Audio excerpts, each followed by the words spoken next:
What's up, y'all? Today I want to talk about something that we don't discuss enough in the black community, and that's mental illness. I know a lot of y'all have heard the story of the mother who drove her car into the ocean saying she was going to take her kids to a better place. Evidently, she came from an abusive household, her husband was abusive, and a lot of us don't know that abuse leads to mental illness. Mental illness isn't a joke. Like, mental illness is something that you take very, very serious. But in our community, we don't take it serious until it's too late. We don't take it serious until something like this happens.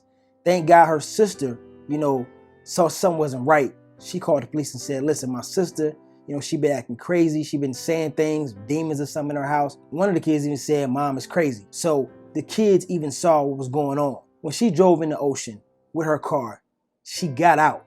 The kids were screaming, help us. She got out and straight walked to the shore like wasn't nothing going on. And a local news reporter said that when one of the guys asked what was going on, she simply said everything is fine. Now your children are screaming for their lives and you say everything is fine.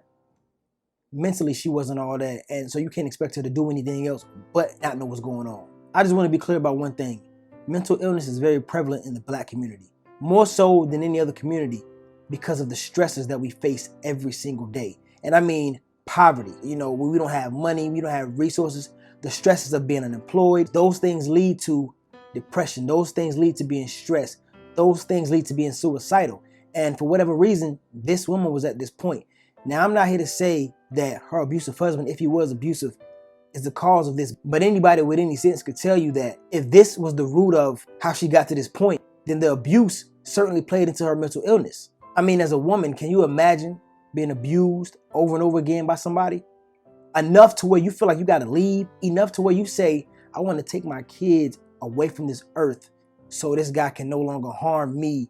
Nobody knows what abuse took place. Nobody knows how bad it was. But it was bad enough that she packed up her kids in her vehicle and straight got out of town. It was bad enough that she felt like taking their lives was the only option. It was bad enough that she felt like I could do this and everything will be fine. It was bad enough that mentally she felt like it was okay to kill her children. That in within itself tells you that whatever dude was doing at the crib was horrific. That whatever abuse she was suffering at the crib was absolutely unbearable. So I don't want to make this video too long, but I just want to touch on, mental illness in our community because like I said, a lot of times we don't think it exists. We kind of ignore it until it's too late.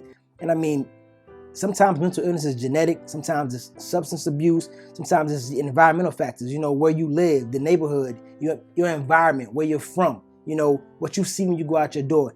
And a lot of times it's self-esteem, what you think about yourself, socioeconomic situations. And like I said, physical abuse. But one of the main things that leads to mental illness is poverty, your economic situation, the daily stresses that you face in poverty, looking for jobs, unemployment, trying to figure out how you're going to feed your kids, put gas in your car, trying to get a car. A lot of these things we suffer from and we do not know we suffer from them, or we do not know that our relatives suffer from them or our friends. So look for the signs. Look for people who are often depressed. Look for people who, don't like being around crowds.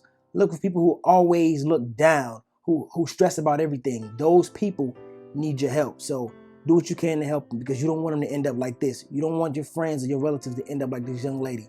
I mean, it's over for her. She's out of here. You can cancel Christmas. You can roll the credits. She's going to prison for the rest of her life, and she's going to have to deal with the fact that she tried to kill her children. And because the video exists, it's not like the old days. These kids are going to see this video over and over again throughout their lives, and they're going to live with the fact, they have to live with the fact that their mother tried to kill them. Maybe it was to protect them, so she thought, but nevertheless, she tried to kill them. So I'm going to leave y'all with this, man. Look out for your community. Look out for your neighbor because you never know what they're going through. And when you can help, help. Relltalk. Click the like button and don't forget to subscribe.